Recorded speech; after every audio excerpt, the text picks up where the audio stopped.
Si è svolta ieri, giornata della donna, presso il Comando Provinciale dei Carabinieri di Agrigento, la cerimonia di inaugurazione della stanza protetta per le audizioni di donne vittime di reati di genere, realizzata nell'ambito del progetto Una stanza tutta per sé, promosso in ambito nazionale dall'Associazione Soroptimist International d'Italia, con la collaborazione dell'Arma dei Carabinieri. Presenti al taglio del nastro le socie del Soroptimist di Agrigento, il prefetto dottor Nicola Diomede, il comandante dell'Arma dei Carabinieri Mario Mettifogo e Rosaria Leto, presidente del club di Agrigento.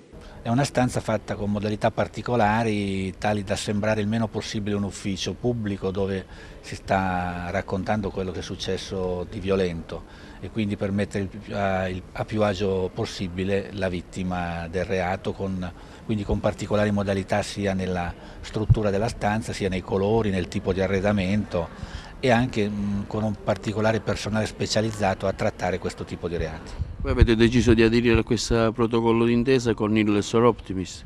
Sì, il Soroptimist si è offerto di collaborare in questo tipo di iniziativa, fornendo un importante contributo economico per la realizzazione della stanza, che è quindi risultato indispensabile. Sono molti casi che si presentano in città e in provincia? In città e in provincia non abbiamo una media che si discosta particolarmente dalla media nazionale, quindi una media diciamo abbastanza normale. Dipende poi molto anche dal livello di percezione di questo tipo di reato rispetto alla società nella quale si vive. C'è una reticenza da parte delle donne a denunciare, in questo caso voi come li aiutate? La reticenza c'è sempre quando ci sono delle famiglie, perché molto spesso le donne sono restie a, diciamo, a sfasciare la famiglia, quindi cercano magari pur soffrendo di mantenere una riservatezza che in questo caso non va mantenuta perché siamo sempre di fronte ad atti di violenza che poi non possono che nel tempo peggiorare. Come dato statistico, la violenza si avverte più nelle fasce giovanili o nelle fasce più mature? Direi che non c'è alcuna differenza, si avverte solamente una differente sensibilità nel fare denuncia o meno del fatto. Diciamo che nella fascia giovanile ci sono maggiori denunce. Il progetto nazionale è una stanza tutta per sé che prevede una collaborazione tra Soroptimist, che è il club nazionale che ha voluto fortemente questo progetto, e il Comando Generale dell'Arma dei Carabinieri. 70 club in tutta Italia hanno già realizzato questa stanza e noi tra essi.